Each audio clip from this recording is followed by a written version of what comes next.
연세대학교 미래 캠퍼스에서 근무하고 있는 김병문입니다.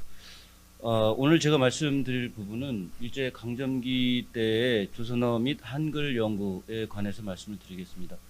대체적으로 일제 시기의 조선어 또는 한글 연구에 관해서는 이제 1933년도 맞춤법 통일안이 대단히 중요한 하나의 사건이고, 오늘은 그 통일안 33년도의 통일안이 나오기 전에 20년대, 특히 20년대 후반에 여러 다양한 표기법 또는 조선어와 관련된 논의들이 있었다라는 부분들을 말씀을 드리고, 특히 그 중에서도 동광이라는 잡지에 실린 표기법 관련된 이제 설문이 있었습니다. 18명의 조선어 교사 또는 교수와 같은 연구자들이 각각의 이제 의견을 제시했던 그런 이제 설문조사가 있었는데, 그 부분을 중점적으로 좀 살펴보도록 하겠습니다. 말씀드린 1920년대 조선어 및 제가 이제 당시의 용어로 조선어라고 이제 지금 원고에는 작성을 했습니다.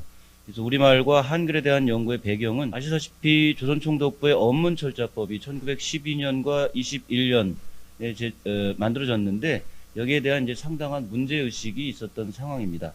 또 한편으로는 이제 이른바 선밀운동 이후의 문화통치에 따라서 조선일보나 동아일보 같은 이제 조선어 매체, 조선어로 작성되는 매체, 발간되는 매체가 이제 생겨나기 시작했고, 따라서 자연스럽게 이 신문의 잡지 등에서 조선어 및 한글 표기법에 관련된 다양한 논의들이 이제 전개되었습니다.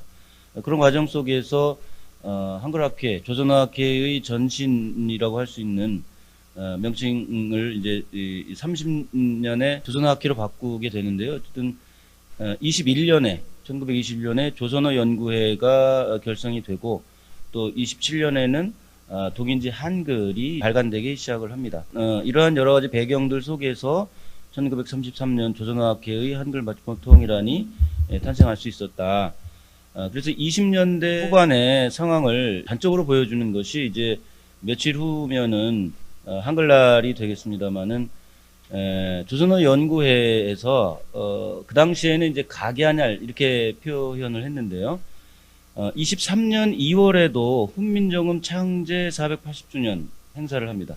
26년 11월에는 훈민정음 반포 480주년 기념식을 합니다. 이제 용어는 다소간의 차이가 있습니다만은, 이 시기에도 이제 1443년 12월에 한글이 만들어졌다라는 걸 실록을 통해서 알고 있었고, 이것을 이제 음력을 양력으로 환산을 해서 24년 2월에, 26년 11월에는 이제 훈민정음이라는 책이 발간이 됐고, 이것을 이제 반포라고 보고 기념식을 했습니다. 물론 아시다시피 이제 우리가 지금 횟수를 계산하는 거는 이제 이 두 번째 반포를 기준으로 해서 하고 있죠. 북한에서는 근데 이제 이 창제를 기준으로 하고 있습니다. 근데 제가 말씀드리려고 하는 것은 24년 2월에 480주년, 이건 이제 8회갑이라고 해가지고, 회갑이 8번 돌았다 해서 이제 아주 뜻깊은 날이다 해서 기념을 했는데, 이때는 사회적인 호응이 크지 않았습니다. 조선어 연구회 내부의 모임 정도였는데, 46년 11월에 이 기념은 대단히 큰 사회적인 반향을 일으키고 사회적인 큰 어떤 행사가 됐습니다. 이것이 이제 20년대 초반부터 형성되어 온 조선어 및 한글 표기법과 관련된 어떤 논의들이 20년대 후반이 되면은 이것에 대한 통일이 필요하다라는 것이 사회적인 공감대가 형성되었기 때문이 아닌가 이렇게 생각합니다. 이런 이제 것들을 단적으로 보여주는 것이 제가 이제 서두에 말씀드린 동강의 표기법 설문이다라고 할 수가 있을 것 같습니다. 동강이라는 잡지는 흥사단의 국내 지부가 수양동호회고요. 우리가 이제 잘 아는 한글 학자 중에는, 우리말 연구자 중에는 김은경 선생님과 이윤재 선생이 여기 이제 주요한 이제 활동을 하고 계셨습니다. 여기에서 이제 여기 보면은 그 풀어쓰기를 했습니다. 이 풀어쓰기라는 것은 이제 주시경과 그 제자들의 아주 상징적인 그런 이제 부분인데, 물론 이제 이 호를 거듭하면서 이 풀어쓰기는 사라지는데, 이런 부분에서 상당히 이제 그 지향점을 보여주는 그런 부분이 있습니다.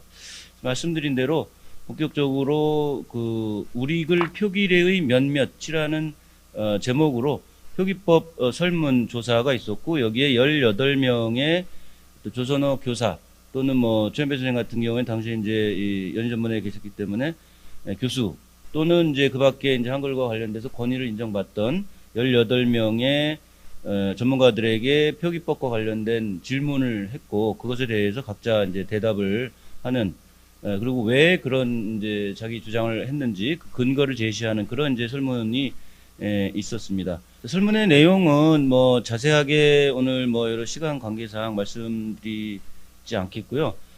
다만 그 내용을 정리해 보면은 이것은 이제 언문철자법에서 계속 문제시 되던 그런 부분이었습니다. 아래아를 계속 쓸 것이냐 말 것이냐, 그다음에 된 소리를 시옷계 합용병소로 할 거냐 아니면 각자 병소로 할 거냐, 또 국외음화를 적용해서 천지라고 쓸 것이냐 아니면 예전의 관습대로 텐디라고 쓸 것이냐, 뭐 이런 류죠.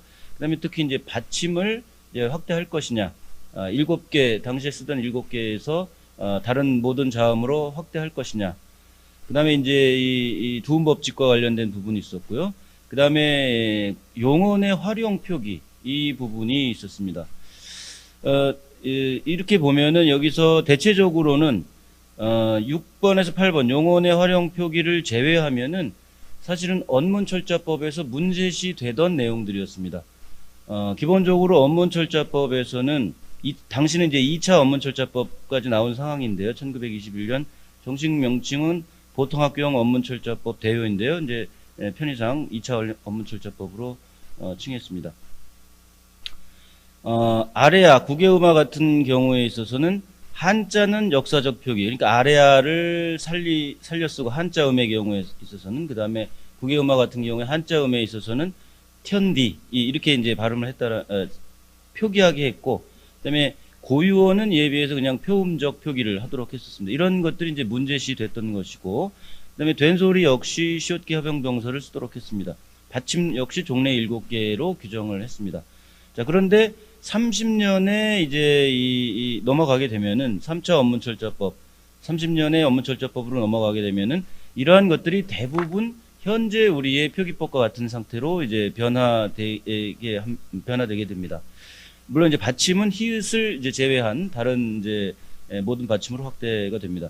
요 사이에 있었던 여러 가지 아까 말씀드렸던 20년대 후반에 민간에서의 그 여러 논의와 논쟁들, 그 다음에 이것들이 거의 합의점을 찾아가게 됩니다. 민간의 이제 조선어 연구자들 사이에서는. 그래서 그것이 반영된 것이 3차 언문철자법이다. 물론 이제 여기에는 주지경 제자들이 6분 정도 들어가서 많은 이제 그 관여를 하게 되지만, 그 이전에 이미 주지경 제자들이 들어갈 수 있었던 것 역시 20년대 후반에 여러 논쟁과 논의들 속에서 주지경의 제자들이, 최현배 선생을 포함한 주지경의 제자들의 어떤 이론이나 그 의견들이 주류적인 이론이 됐다라고 볼 수가 있겠습니다. 설문의 결과는 뭐 제가 이제 방금 전에 간략하게 말씀을 드린 그런 내용들입니다. 그래서 아래아 사용 문제, 그 다음에 국외음화 관련된 문제, 그다음에 된소리 표기 문제, 받침의 확대, 이런 것들은 말씀드린 것처럼 동강의 설문, 표기법 설문 결과, 설문에 참여한 대부분의 사람들, 특히 이제 주지경 제자들을 중심으로 한 그룹이 이제 의견을 주도하게 되는데, 2차 언문철자법에서 문제시 되던 것들을 거의 대부분 이제 받침에서 히읗을 관찰하지 못했던 것을 제외하면은 이제 이 언문철자법, 3차 언문철자법의 모습을 이미 이 설문조사에서 보여주고 있다. 그래서 당대의 조선어 연구자들의 어떤 일정한 합의, 이런 것들이 있었고, 이것이 언문철자법에 반영된 것으로 생각이 됩니다. 다만 그동안의 언문철자법에서는 별로 문제시 되지 않던 부분이 이 동강의 설문에는 있는데, 이것은 이제 용언의 활용과 관련된 이야기입니다. 대표적으로 들어가로 적을 것이냐, 들어가로 적을 것이냐, 그려서로 적어야 되냐, 그리어서로 적어야 되냐, 또는 더운이로 적어야 되냐, 덥은이로 적어야 되냐, 이 문제가 여기 제시가 됩니다. 이것은 기본적으로 동광의 의도가 있었는데, 동광의 의도는, 근데 주시경의 표기법이 어근을 이제 분명하게 밝혀 적는 그런 이제 부분이죠. 그러다 보니까 주시경의 표기법을 곧이곧대로 적용하려고 하면 글이다라는 어근을 그대로 밝혀줘야 된다라는 것이 이제 사실은 동강의 이 동강이라는 잡지의 어떤 방향이었습니다. 그리고 역시 덥다라는 어근, 뭐 지금 용어로 하면 어간이로도 할 수 있겠지만요. 어쨌든 이 덥의 어근을 밝혀져야 된다. 이렇게 더운이가 되면은 원래의 형태가 사라지고 특히나 은이와 덥이 합쳐져서 우가 되는 이 어간과 어미가 뭉개지는, 글이어서도 사실은 마찬가지죠. 그래서 사실은 김윤경 선생님 같은 경우에는 이 동강의 글을 쓰시면서 더분이로 쓰십니다. 그래야 주시경 선생의 표기법을 지키는 것이다 라고 이제 했던 것입니다. 자, 근데 이제 이것의 문제는 이 당시에는 더운이와 같은 형태를 문법적으로 설명할 수 있는 그런 문법적인 개념, 장치가 없었다라는 것입니다. 그래서 그 당시에 많은 사람들이 이 동강의 집계로는 18명 중에 과반수 이상이 덥이 옳다, 짓은이가 옳다, 울니가 옳다. 왜? 어근을 밝혀 적는 것이 문법적으로 옳기 때문에 라고 이제 다수가 주장을 하고 있었습니다. 그에 비해서 더운이를 주장하는 쪽에서는 문법적인 설명을 하지 못하고 관습상, 통계상 이렇게 이제 이야기를 하고 있었습니다. 특히 주시경 제자들의 경우에 있어서도 김윤경 선생은 아까 말씀드린 것처럼 덥은이가 문법적으로 옳다. 왜? 이것이 주시경 선생이 이야기한 원형, 원체, 본음 이것을 밝혀 적는 것이니까. 근데 신명균과 같은 경우에는 통계상 더운이를 표준으로 하지 않을 수가 없다. 근데 최현배 선생은 이 시기에 27년 이 시점에서는 더분이가 옳을지 더운이가 옳은지 어느 쪽인지 선택하기가 어렵다. 이런 이제 결론을 내리고 있습니다. 그에 비해서 아까 말씀드린 맞춤법 통일안에서 1933년도의 맞춤법 통일안에서는 이 문제를 제3장 문법에 관한 것에서 용언을 규칙 활용과 변격 용언으로 구분하고 규칙 활용에 있어서는 원형을 밝힌다라는 것이죠. 소리가 변하거나 변하지 않거나를 묻지 않고 다 원형을 밝히는데 변격 활용에서는 변한 소리대로 적는다. 이것은 이제 이 용언의 활용 개념이 도입이 되고 그다음에 그 용언의 활용에서 규칙 활용이 있고 불규칙 활용이 있다라는 문법적인 장치가 이제 들어왔다라는 것을 의미한다고 할 수가 있겠습니다.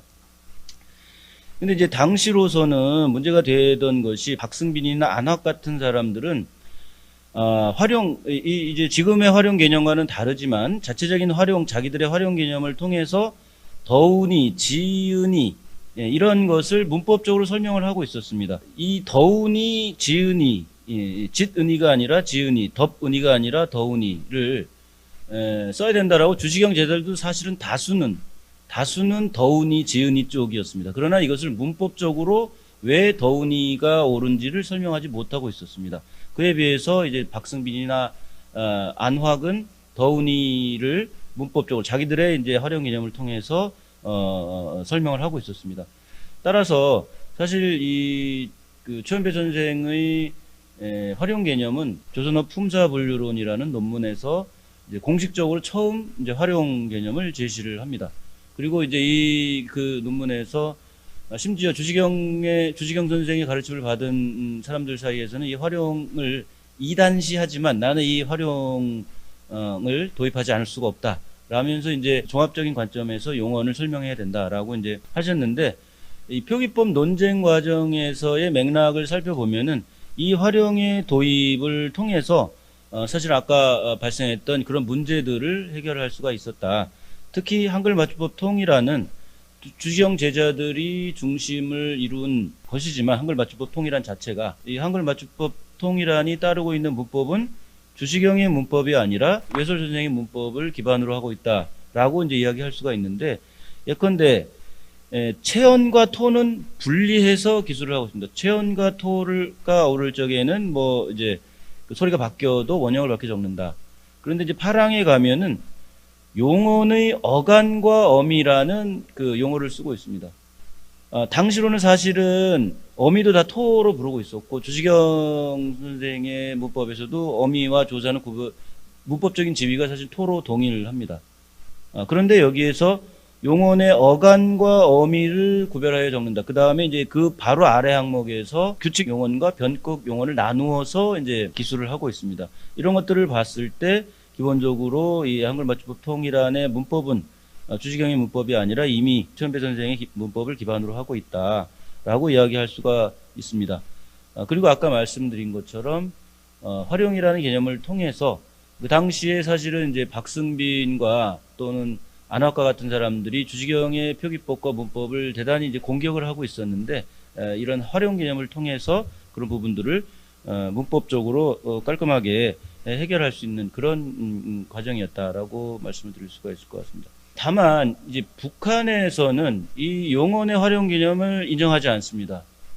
북한에서는 역시 조사 어미를 다 토로 이제 하고 있습니다. 그러면서 이들도 이제 이 불규칙 활용의 문제를 해결해야 되기 때문에 6자모라고 하는 새로운 자모를 설정한 것은 불규칙을 이제 규칙화하기 위해서 새로운 6개의 자모를 설정을 했습니다. 이제 이 동강의 표기법 설문은 정리를 하자면은 전반적으로 그 당시에 어문철자법과 같은 조선 총독부가 어문 정책을 국가적인 차원에서 쥐고 있었지만, 그럼에도 불구하고 그 20년대와 30년대, 특히 20년대 후반에 민간인 학자들의 의견을 따라가지 않을 수 없었던 그런 부분이 하나가 있고, 또 하나는 그런 과정을 통해서 최은배 선생의 우리말본으로 가는 여러 가지 어떤 계기들도 여기에서 특히 이제 활용 개념과 같은 경우에는 확인할 수가 있었다, 이렇게 말씀을 드릴 수가 있을 것 같습니다. 발표는 이것으로 마치겠습니다.